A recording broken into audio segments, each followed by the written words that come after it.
Welcome to Man at the Tap, a podcast of Tapestry Ministries.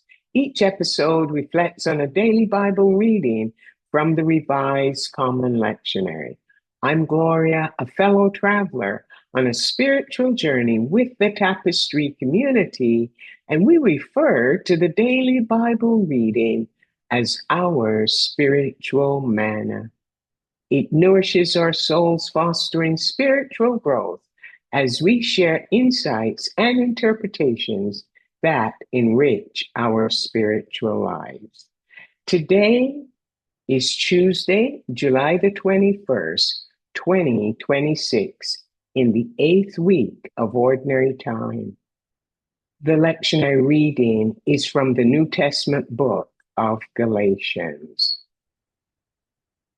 During his first missionary journey through Asia Minor, now modern-day Turkey, the Apostle Paul helped establish the mixed community of Jewish and Gentile believers in Galatia. Upon returning home, he found that the church community had deviated as a group of Judaizers had attempted to convince them that following the Mosaic law was essential for Christian faith. Paul urged the community to imitate him rather than the Judaizers, warning them that the latter were attempting to distance them from him. He explained that their goal was not for the community's benefit, but to lead them back into a life of slavery. Paul felt upset about the situation and wished he could communicate with them directly.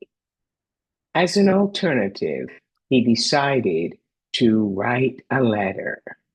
The lectionary reading is from Galatians chapter 4, verses 21 to chapter 5, verse 1, where Paul recounts the story of Abraham and his two sons.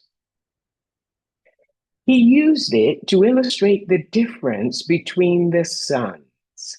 Hagar, the mother of Abraham's firstborn son, was enslaved to the family and served as the surrogate he and Sarah chose after years of childlessness. A few years later, Sarah miraculously conceived at age 89 while Abraham was 99. Their child, the one God had promised them 25 years earlier, was born and named Isaac. The firstborn son was the result of Abraham and Sarah's effort to resolve their childlessness. After Isaac, the child of promise, was born, his older brother mocked and persecuted him. Abraham had to make a decision.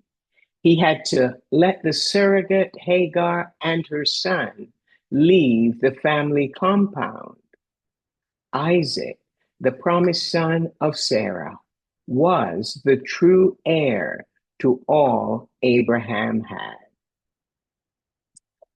Paul initially described the community as children born into slavery, like Hagar's son, but later contrasted them with Isaac, the child of Sarah, calling them children of the promise. Christ had freed them, and they were to remain steadfast to enjoy this freedom and avoid returning to slavery.